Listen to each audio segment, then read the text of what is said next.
பயங்கரமாக மாறும் செம்மணி புதைகுழி. செம்மணி மனித புதைகுழியில் தோண்ட மனித எலும்புக்கூடுகள் கிளம்ப ஆரம்பித்திருக்கிறது. இன்று வரை 47 மனித எலும்புக்கூடுகள் அடையாளம் காணப்பட்டுள்ளன.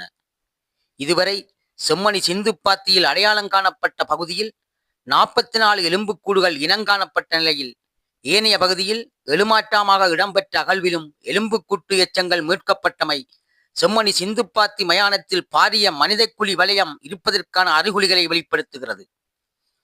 செம்மணி மனித புதைகுழியில் 2வது கட்டத்தின் 12வது நாள் அகழ்வுகள் நேற்றைய தினம் யாழ்ப்பாண நீதிவான் ஏ ஆனந்தராஜா முன்னிலையில் தொல்லியல் துறை பேராசிரியர் ராஜ் சோமதேவா தலைமையிலான குழுவினரால் முன்னெடுக்கப்பட்டன.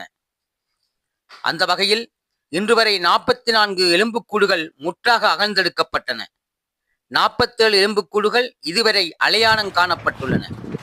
குறித்த அகழ்வு பணிகள் முன்னெடுக்கப்படும் பகுதிக்கு அருகாமையில் ட்ரோன் மூலம் ஆய்வு செய்ததன் அடிப்படையில் அந்த பகுதியில் அகழ்வு பணிகள் முன்னெடுக்கப்பட்டு வருகின்றன.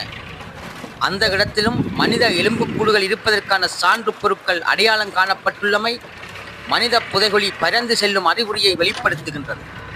அகழ்வு பணிகள் முன்னெடுக்கப்பட்ட இடத்துக்கு அருகாமையில் பிரிரது பகுதியில் இன்றைய தினம் ஜேசிபி இயந்திரம் மூலம் அகழ்வு பணிகள் முன்னெடுக்கப்பட்ட போது அப்பகுதியிலும் மனித எலும்புகள் அடையாளம் காணப்பட்டுள்ளன. தமிழ் மக்கள் மத்தியில் உணர்வலையை ஏற்படுத்தியுள்ள செம்மணி மனித புதைகுழி விவகாரம் குறித்து நாடு கடந்து நீதி கோரிய போராட்டங்கள் எழுந்துள்ளமை இவ்விடயத்தில் சர்வதேச நாடுகளின் கவனத்தை திருப்பி இருக்கின்றன. பிரித்தானியா, இந்தியாவின் தமிழ்நாடு ஆகிய இடங்களில் செம்மணி படுகொலைக்கு சர்வதேச நீதி கோரிய போராட்டங்கள் முன்னெடுக்கப்பட்ட நிலையிலும் கனடாவில் போராட்டம் இடம்பெறவுள்ளமை இவ்விவகாரத்தில் சர்வதேச நாடுகளின் அழுத்தம் அதிகரிக்கும் சமிக்கைகள் தென்பட ஆரம்பித்திருக்கின்றன. செம்மணி சிந்துப்பாத்தி மனித புதைகுழியிலிருந்து அகழ்ந்தெடுக்கப்பட்ட எலும்புக்கூடுகள் உள்ளிட்ட மனித எச்சங்களுக்கு பலரும் செயற்கை நுண்ணறிவு தொழில்நுட்பத்தின் துணையுடன் கற்பனை உருவம் அளித்து தமது சமூக வலைத்தள பக்கங்களில் பதிவேற்றம் செய்து வருவதால் உண்மையான அடையாளங்களும் மனித மாண்பும் கேள்விக்குள்ளாக்கப்படும். நீதி செய்முறைகள் மீதான நம்பிக்கை இனத்தை தோற்றுவிப்பதுடன் வரலாற்று பதவி அளிக்கும் என சட்டத்தரணி பிரெஸ்லாஸ் துசான் எச்சரித்துள்ளார். மனித புதைகுழிக்கான பாதுகாப்பு வழங்கல் பணியில் இராணுவத்தினரை ஈடுபடுத்த முடியாது என தெரிவித்துள்ள இலங்கை மனித உரிமைகள் ஆணைக்குழுவின் முன்னாள் உறுப்பினரும் சித்திரவதைகளை தடுப்பதற்கான ஐநா முகவரத்தின் உறுப்பினருமான சட்டத்திரணி அம்பிகா சத்குருநாதன் போலீசார் இராணுவத்தினரை பாதுகாப்பதற்கு முற்படக்கூடும் என்பதால் பாதிக்கப்பட்ட தரப்பினர் உள்ளடங்களாக மக்கள் போலீசார் மீதும் நம்பிக்கை இழந்திருப்பதாக குறிப்பிட்டுள்ளார். சிந்துப்பாத்தி மனித புதைகுழி தொடர்பில் தனது கண்டனத்தையும் கவலையும் வெளியிட்டுள்ள தென்னிந்திய திரைப்பட நடிகர் சத்யராஜ், படுகொலைகளை செய்தவர்களிடமே எவ்வாறு நீதி கோருவது, இவ்விடயத்தை சர்வதேச நீதிமன்றத்தில் முற்படுத்த வேண்டும் என கோரிக்கை விடுத்திருக்கிறார்.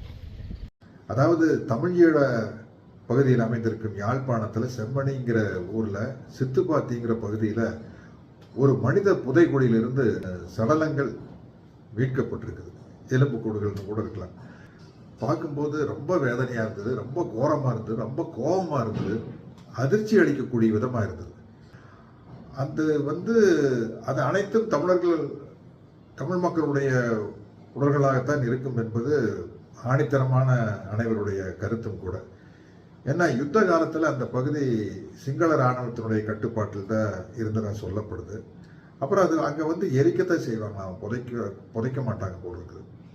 அதில் ரொம்ப கொடூரமான விஷயம் ஒரு அம்மா மகனை அணைச்சபடி ஒரு எலும்புக்கூடு கிடச்சிருக்குது. ஒரு ஸ்கூலுக்கு போகிற பையன் புத்தக பையோட புதைக்கப்பட்டிருக்கிறான் இறந்து போய். அப்படிங்கிற மாதிரி விஷயங்கள் பார்க்கும்போது கொஞ்சம் கூட மனிதாயமற்ற செயலாக இருக்குது. இதை செஞ்சவங்க கிட்டேயே போய் நீதி கேட்டோம்னா கிடைக்காது. அதனால் சர்வதேச நீதிமன்றத்தில் தான் இதை கொண்டு போகணும். இந்த கோர நிகழ்ச்சியை உலக நாடுகள் அனைவரது கவனத்திற்கும் கொண்டு செல்ல வேண்டும்.